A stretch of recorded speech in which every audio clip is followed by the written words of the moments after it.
to round up the game section, let's talk a little bit about the Xbox Developer Direct. Yeah. That was So cool. we saw a bunch of different things. I'm just going to read through them real quick. We got South of Midnight, which we got its release date, which is April 8th. We saw more on Claire Obscure Expedition 33, which is April 24th. Yeah, terrible name. It's really bad. We'll talk more about that in a second. Doom the Dark Ages is May 15th. Great name. Ninja Gaiden 4, that was the surprise of the show that they allude to, and that's going to be fall 2025. And a shout out to Ninja Gaiden 2 Black, which was available at the time of the show. And then they also wrote in their official post on their website, like Xbox's website, that next up is going to be Avowed, which is Obsidian's upcoming fantasy RPG, which is coming out on February 18th. So I turn my eye to you, Isaiah, and I ask you the cursed question. Is this Xbox's year? The fabled Xbox year, which oddly enough doesn't include Fable in it, but I think Xbox's years may be a little strong. I think this has potential to be like one of their better years, especially in like recent history for sure, right? Like just the fact that they have anything is... And by Xbox's year, I don't mean they have to dominate the year, but they have a good year. Yeah. I think there's definitely room for them to have a good year, right? I think of the games here, I think Doom the Dark Ages is the like breakaway biggest thing, even against like Avowed. Like I think Doom the Dark Ages is like, I don't know, unless they like sleeper announce that like new Gears or something for like a winter holiday release this year, I think Doom the Dark Ages is going to be probably their biggest game this year. I agree. And I think they do too, because they listed it first. Yeah. And they have it first on the thing, even though it doesn't come out first, which I'm like, that tells me that they are like, we really want to make sure you for see the people Doom. who are here and just checking this in, stay here. Yeah. And honestly, it looks good, right? Like I was a big Doom 2016 fan when they did that. Doom Eternal, I waned on a lot. I didn't like a lot of what they did with it versus like Doom 2016. But Doom the Dark Ages, now it seems like we're back, baby. All right, big robot, big punch, big slice. You got a shield with saw around the edge of it. You can throw it and bring it back. Oh yeah, hell yeah! I'm here to kill demons and look cool doing it. See, I think Doom the Dark Ages is a game that gives you, again, seemingly gives you a lot of stuff that like looks cool, but then also will make you feel sweet. Like I think that Doom 2016 is just feeling sweet, the game.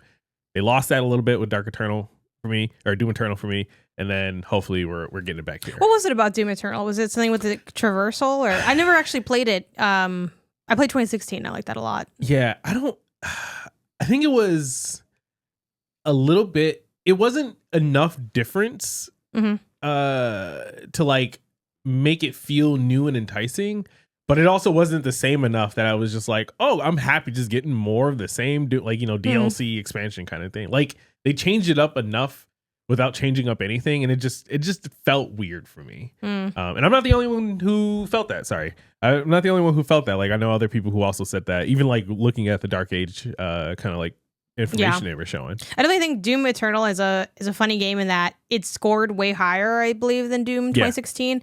But when you talk to people, they're like, it's kind of split on it. No one hates it, but everyone's it's kind of just like, oh, I didn't like it as much as 2016. Or some people are like, oh no, I liked it more than 2016. Like it's, you know, so that's basically the conversation. So what degree did you like it? Which is, I think, kind of still a good spot for the franchise to be in. Yeah, I'm very excited for Doom the Dark Ages, which I think some people might be surprised to know, because I don't like shooters, but it's Doom. Doom is awesome. And also like, and you know, again, it's an exception in the genres I tend to play. Like I've been playing Doom since like old school Doom. Like I loved like that, like I don't know if it's like the first Doom, because again they go back so far, but like, and they dropped them again I think on Switch at one point. I mean that original Doom you can play on literally everything. Anything, but it's so cool. It's like definitely really tough because it's hard to find the just like the original Doom. It's hard to find the keys. Yeah, and it's like a little It's not Metroidvania, but it's just like a little hard to just figure out where to go. But yeah, it's awesome. It's always been awesome. It's still awesome. Everyone has different tastes and stuff. I cannot wrap my head around not enjoying a game like this. It is such a core gameplay fun game. I can understand people maybe not having a high reverence for it, but this just feels like Doom is really the console version of when you go to an arcade and you're like playing something and you're like, yeah, it's a good time. You got your light gun. It's like, what if you had that experience at home? That's how Doom feels. The demon design has always been really cool. Like I've always liked the, back in the day when they had the UI bit and the guy got like bloodier and stuff. And it's like, this is just like, it's just a good time to be the Slayer. And it's like, they do also like gore so well and so fun without like being nasty, too real with it. Like it's cartoony, it's arcadey gore, which is like for me a nice lighter side to like a horror game gore. You know what I mean? I think it's because they're all like monsters. They're demons. So it's like, oh, well, you can kill. You don't got to, worry about killing demons. They're demons. Like, there's no morality here. Like, you kill the demons. You're the Slayer. Yeah, I love Doom. And I think even going back to that original design, I think the design is also really like nicely done. Like, it's not just a walk through. It is like walk through and kill everybody kind of thing. But like, there's a little bit more going on in traversing the areas, getting things, especially in like the original, like with how it did its design. So, it's just gonna be a good time. I'm excited. Before we move on from Doom, talking about the original Doom, did you see they got it working in like a PDF? Yeah, I just see that. I'm like, what is going on? That's insane. Yeah, I love that this is where my two worlds collide, where it's like tech and gaming. I love that just the challenge of, can we get Doom running on it? Can it run Doom is like a thing. It's just it just makes me so happy every time I see a new Nintendo's like, Tamagotchi or something. Yeah. I like the you saw the one with the woman who put Doom on her earrings? No. Okay, what? yeah. It's like a Game Boy. Like she has like these little Game Boy earrings. Oh, okay. And it's like running Doom, but they were originally literally just like shells. Like I think she like built the whole like it's not like Arduino or something in there. And they were let's see, originally from these like little, I guess like these are things that maybe you can make and program on. They're called thummies, the tiny playable programmable keychain. Okay. That I'm guessing she got. It looks like you can buy them for like $30 a piece, and then got like Doom on there, and then like made them into earrings. That's so funny. I'm pulling up which you could always add in post or whatever to show people on the video version. Oh my god, that's crazy. And it's so I think it might be the smallest way to play Doom. Challenge accepted. There's gonna be someone who has like, I don't know. Actually, that is actually pretty small. I don't know how you can't get much smaller than that, but somebody will. All right. Somebody will. Cool. Yeah, small electronics are really cool. I saw like I think I'm gonna start like dipping into my YouTube algorithm and just watching the random stuff they feed me, because like one of the things is like, I think like small like tech that changed my life or whatever. I'm like, okay, I just want to see what people are getting into, what are people doing, and then soon I'll learn like all the secrets of your world and then report back to you. Like when you got like when I had a test flight on my phone, I was like, yeah, I'm a little bit of a developer myself. Okay, let's just Ninja Gaiden. You care? Do you not care? You've never played Ninja Gaiden, right? I've never played a Ninja Gaiden. I don't even think I've played a Platinum Games game before. Yeah. I'm interested in trying it, but I want to try it the same way I like want to try a weird pizza, where it's like, I don't think I'm gonna like it, but I want to try it because I feel like it'd be at least interesting and different, and like maybe not for me, but I can see why people would like it. Yeah, I'm open to it. It looked cool, but it also made me realize like I really don't play action games. I've played almost no action games in my whole life. Yeah. Like name an action game and that I've played. I don't think I really have. I play a lot of action and adventure. Have you done like the old God of Wars? Yeah. Wait, so I guess that's it. But I feel like it's more of like no.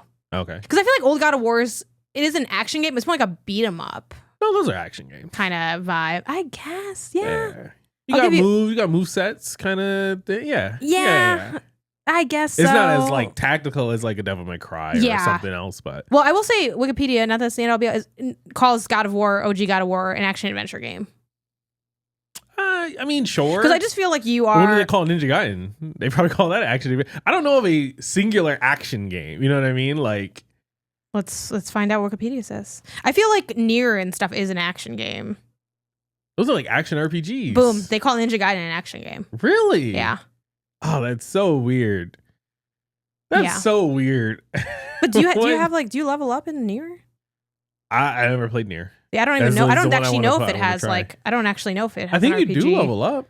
System I have to in imagine. it. Though leveling up is not enough to make it necessarily an RPG either. But that's what I mean. Like, okay, they do call it, at least Wikipedia calls it an action role playing game. So I guess it does have like RPG elements in Nier. But like move set specific. So, like I just haven't really played. Again, because God of War, like OG God of War, I think that's very much like.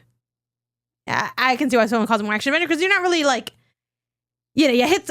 Did I play an action game or did I hit square a lot? And I know the difference is not that different, but I do think you're a little bit more, squaring up in an action game, and things are a little zippier than God of War. God of War can zip a bit, but he's more like whipping than zipping.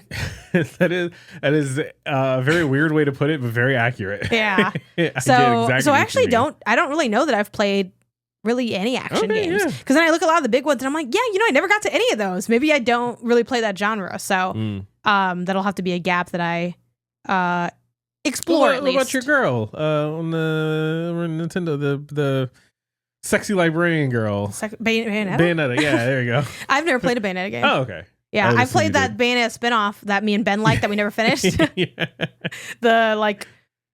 I don't know, Cerebus something. Yeah, it was cool, but it was like a puzzle game. It was like a different genre too. So That's so funny. I've wanted to play Bayonetta for forever, but not enough to actually do it. Okay. It kind of reminds me of like, the way I feel about those games are the way people feel about like things you want to do, but then you don't want to do it. It's like, oh yeah, I want to try that out. We could go today. Ooh, today? Yeah. I don't think I want to go today. I do want to go though. Yeah. It's like the truth is. You don't really want to go that bad is the thing. And that's kind of how I feel with like Bayonetta. It's like, put me down. save some for me later, I'll take mine home. Yeah. I'm going to eat mine in the bathroom. Like, I don't know. Yeah. But Ninja Gaiden look cool. So, we'll see what's up with that. If it's on, it'll be on Game Pass. Maybe I'll pick it up and try it just to see what the hype is about. And because people love Ninja Gaiden. Yeah. Like, I know, granted, it's a small pool of people, but 2 Black is ready now. I heard. You don't really want to go. You don't really want to go. That's the truth. South of Midnight. This is the like the Bayou Spider-Verse animation power vibes. Yeah. It's Princess and the Frog meets Kenna Bridge of Spirits. And I'm like, you know what? All right, that kind of sounds good. I'm interested. Does it sound good to you? Because I feel like I'm more interested in this game than you are. I think you're more interested. I don't like the aesthetic is weird like that. Again, they do that like weird cell shaded comic book animating on twos kind of thing, like Spider-Verse and like Spider-Man is Spider-Verse. And to me, that just makes it look like it's not performing well. Like it makes it look like the game is like jittery and stuttery and like broken. I don't get that like, oh, this is just cool aesthetic. I think given time, I'm sure I can just like adjust to that and like get used to it or ignore it or whatever. And have a good time from there. It's just like that is the thing that really stands out to me when I watch trailers and stuff for it. Yeah, I think it's gonna feel better than it looks. Not that it looks bad, but I agree that like that animation style doesn't. I think that here's the thing, and because I don't know for sure that it's like literally like done exactly the way like Spider-Verse is, but I know that's kind of like in that like off, like intentionally kind of chopped up for parts. But I think what was cool about like Spider-Verse is I didn't really like notice those things happening when I watched Spider-Verse. Like I knew it because I know it because I know it, but I didn't like clock it as easily. And here it feels like a little bit more clockable in a way that feels a little stuttery. Like I wish I noticed it less and was just like, oh man, why does it look cool? It looks cool because it's animated in this way. Where like for Spider-Verse, and again, I know people that know animation more are probably like, I immediately knew that they were framing on the whatever. But for Spider-Verse, it's like, wow, this looks really cool. And they're like, did you know that it's actually animated differently?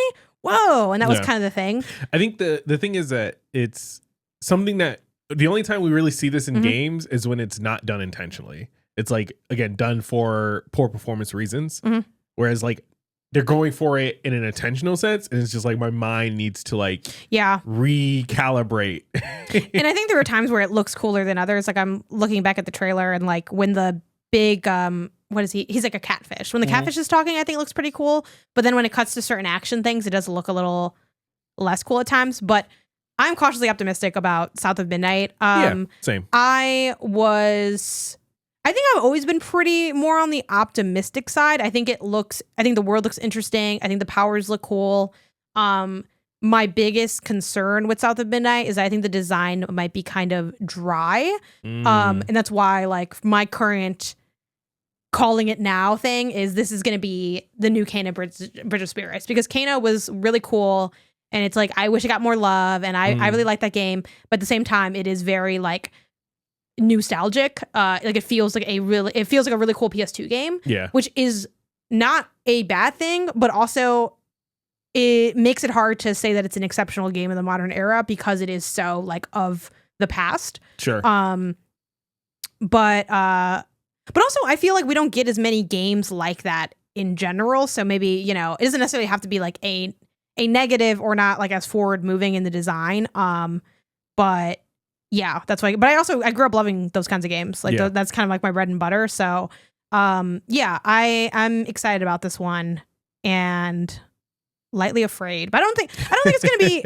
I feel like I don't want to say there's no way it's gonna be bad, but like I'd be surprised if it was like kind of bad a little bit, because I think it has a lot of cool ideas, and like the more I look at it, the more interesting it seems. But at the same time, like I've stood and cheered for many a game that turned out didn't work out. So you always gotta dial it in a little bit. But yeah, South of Midnight I think looks cool. And then the last one that we could touch on here is Clair Obscur Expedition 33. This year's Metaphor Fantasio, baby. It's got a stupid name, and it's a turn-based RPG that has light real-time mechanics. You cannot make an RPG that doesn't have a dumbass name. I guess is the thing. So you know what? Take your bad name. Yeah, no, bad name, good game. Yeah, let's go. That's an award you guys got to give out. We could do that. We could add that to our thing. Bad name, good game. And it's the best game of all the games with a bad name. It's the best of those. Yeah, we can do that. I've been wanting to do that for some time. It's time. Yeah, hell yeah. It's time. Hell yeah, we'll make it happen. Yeah. No, this game honestly looks really interesting. Like it's hard to say I'm more excited for this than like Doom. Yeah. But I do think that this is more interesting than Doom. Yeah. Same. You know what I mean? Like they showed some of the characters, you know, that this world has like a charm, it's got a vibe to it. You know, you'll have this like legally cast distinct of Baymax. Legally distinct Baymax, yeah. Your French, cast of characters. French Baymax. Your characters all have like cool personalities, it seems, and you'll like this is like weird overworld map thing that they were talking about that actually kind of looks cool. It looks a little like I heard someone else say too, like Tiny Tina's Wonderland a little bit, but like aesthetically better in that like it's like just a little bit higher res, and you know again Tiny Tina's that cell shaded stuff. I'm like, you know what, it's about time I start getting ready for this year's RPGs. I'm down for this to be the first one, you know? Yeah, I'm really excited about this one. I literally copy paste what you said, because I think I said that on my stream yesterday, like almost word for word, where like the game that if I could play any game right now, it would be Clair Obscur, because it's the most interesting looking one and I'm excited for it. But technically, like I'm also really excited for that Doom game. Yeah. But like Doom is such like a basic answer. Yeah. So it's like, and also I am still just not like a full on stan versus like, I don't know, if Horizon, I was talking about Xbox, so Horizon is not an Xbox game, but like if Horizon 3 was coming out, like that could be, you know, I could be like, it's basic, but I'm going to pick that because I love it. But honestly, even against like, as much as I love Horizon, I think I'm still more interested in this Clair Obscur game, because it's like, I know where Horizon is. And if it's like, even though I'm using it as a fake example, there's no Horizon 3 coming out this year, but it's like, I think I'm always just more drawn to, I'm interested, like it looks good and I haven't like dug into it. Also new IP as well. Yeah. Which I think that is something that's really cool from this direct. It's literally split. in new and old IP, which I think is a great place to be at. People have pointed out that the one time that Xbox is finally getting there, like I think we finally lined up all the dominoes, is now when they're also going third party for a lot of their stuff. Yeah. But hey, whatever gets you the shmoney to keep making some games, man. You know, it's all first party now. Whatever. And I think of these are any of them exclusive? South of Midnight is exclusive. Okay. Doom is not. I don't believe Ninja Gaiden is, and I don't know about Expedition 33. Yeah. If I had to guess, I would say it is. I think it is third party. Like I think it's going like to everything. Okay. PS5 is listed on here, so great. Even better. The platinum. I can play it on my PlayStation. Great. Yeah, I think I'm a bit PlayStation pilled just for the trophies and the I don't know, the vibes of the controller and everything. And admittedly, I just have a deeper history with PlayStation. Like I've had a PlayStation since the PS2. Yeah, but I do think a couple. It doesn't take a lot to get me because I'm in games. It doesn't take a lot to get me to buy your console. So I'm like, hey, if we can get a couple of these exclusives on the in the rafters for Xbox, then assuming that they still make a box, which is still a little. I think they'll make it. I think they will make at least one other box. I don't know about two other boxes. I'm not sure. Say at least two other ones. I hope so. I love consoles, so yeah, I hope to see them still doing hardware and stuff. But yeah, getting some reasons to boot. The box is back. The box is back. I booted up Lonely Mountain Snow Riders yesterday. Yeah. Which granted also on Steam. But where did I play it? I codes Roth. Yeah. And you chose to play it on Xbox. And then I was like, do I want to restart this on Steam? Because I do like my Steam Deck, but I'm like, I do like big box. Yeah. I'm in the pocket of big box. What can I say? Yeah. Cool. I guess before we close out with the Xbox stuff, feelings on Avowed. We haven't talked about Avowed. I'm surprised they didn't actually really talk about it. Except in their post they did, but remind me again, what was Obsidian's last RPG? The Outer Worlds. Who's doing the Outer Worlds too? Are they also doing the Outer Worlds too? Jeez. All right. They are the Insomniac of Xbox's umbrella, I guess. Let's not get wild there. Okay. Insomniac's putting up some really good. As far as like workload, you know what I mean? They're pumping out these games. Yeah, sure. I am not interested in Avowed, but I may become interested. I haven't seen anything of it. Like the only stuff I've seen is that I know you, I think, had some hands-on time with it. Yeah, obviously you read my article and memorized it. Exactly. And I think I saw some other people famously online. titled Avowed Feels Ordinary. I think I had the most negative preview of it. I was looking around and I'm like, did anyone else think this wasn't that good? And everyone's like, it looked awesome. And I'm like, well, this is a little awkward. Hey, man, looking awesome and feeling good are very different things. There's since been another preview cycle that has also gone. I did not partake in that one, but I know other people did, like Patrick played during that time or whatever.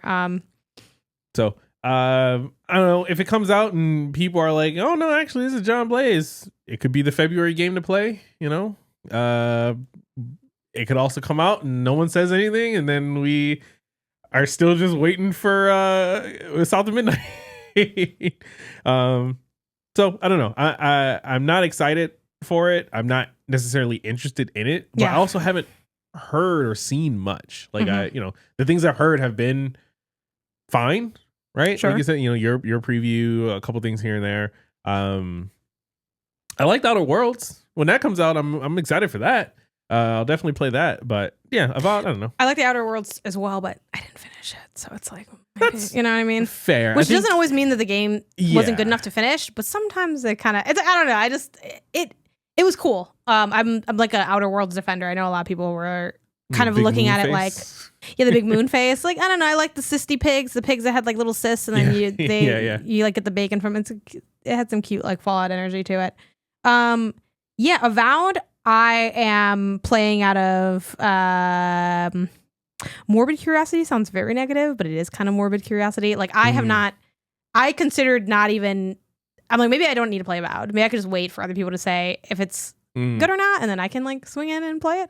I'm like, you know what? I think I'll dip into it a little bit if given the opportunity in the lead up to it. That would be really cool, just to see what's up when everything comes together. But yeah, I was not impressed by what I had played.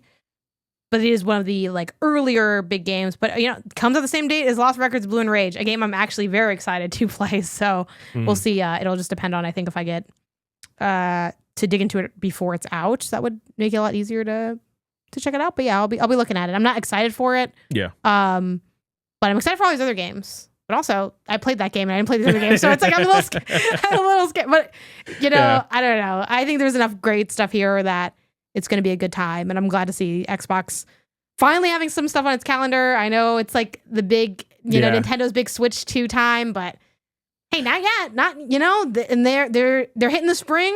Nintendo's rumored for summer. You can still get your season. You know. To be honest, I'm very curious what Xbox is going to be showing off in the summer now. You know? Ooh, I don't know. Come June, I think they're sitting by the pool with South of Midnight and Claire and Doom Guy and Ninja Gaiden Man. Ryu, right?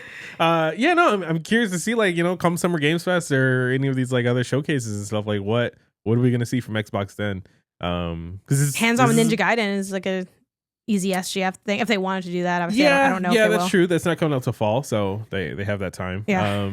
Yeah, I don't know. We'll see. They could use a big, like, no offense to Ninja Gaiden 4, but it doesn't really scream big fall game to me.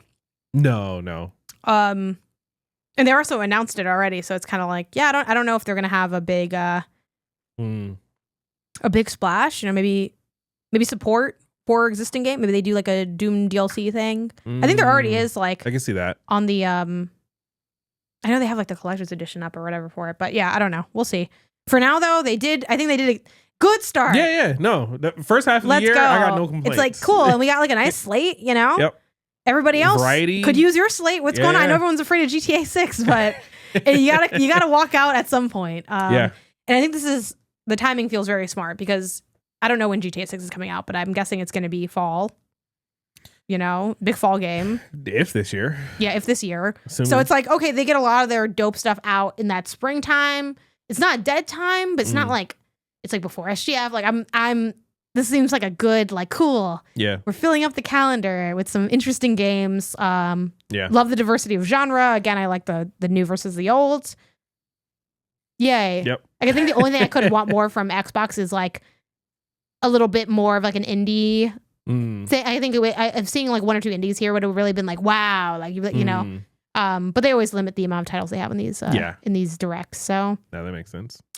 All right. Let us know, you know, in the comments and on social what y'all are excited to play from the Xbox Developer Direct, and we will reappear at one point with actual thoughts on these games. Yeah, hell yeah. Now we're very excited to see if the energy carries through. If we're like, play these, you know, is this half my top 10? It could be. It could be. Which is actually like that's pretty wild. It might be ready now. Who knows?